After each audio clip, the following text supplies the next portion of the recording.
আমন্ত্রণ আজকের খবরে। আজ ৩রা মার্চ ২০১৬। খবর পড়ছে আজমেইন আক্তার। কুষ্টিয়ায় গাছে বেঁধে নারী নির্যাতন। কুষ্টিয়ায় খোকসায় বখাটেদের নামে থানায় অভিযোগ করায় এক নারীকে প্রকাশ্যে গাছে বেঁধে নির্যাতন করা হয়েছে। পুলিশ জানায়, এই ঘটনায় হারুন কসাই নামের একজনকে গ্রেফতার করা হয়েছে, আর অন্যদের গ্রেফতারের অভিযান চালানো হচ্ছে। হেলালপুর গ্রামের দিনমজুর মিন্টু শেখের স্ত্রী সামেলা খাতুন একজন গৃহিণী।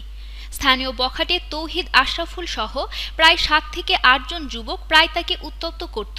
প্রেমের প্রস্তাবে রাজি না হয় ২৭ ফেব্রুয়ারি সামেলাকে একা পেয়ে মারধর করে তৌহিদ ও তার বন্ধুরা। এই ঘটনায় খোকসা থানায় অভিযোগ করলে তৌহিদ ও শরীফুলকে আটক করে পুলিশ।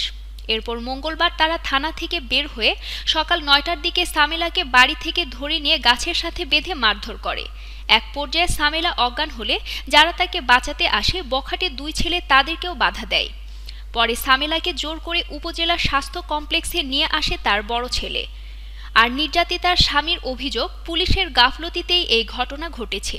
দ্রুত গ্রেফতারের দাবিও জানান তিনি। তবে এজাহার নামের ৬ জন সহ বাকি আসামিদের গ্রেফতারের অভিযান চলছে বলে জানান খোকসা থানার ভারপ্রাপ্ত কর্মকর্তা কাজী দাউদ হোসেন। আজকের খবরের সাথে থাকার জন্য ধন্যবাদ। প্রতিনিয়ত দেশ ও বিদেশের সমস্ত খবর পাওয়ার জন্য ভিজিট করুন www.ajkerkhobor.com।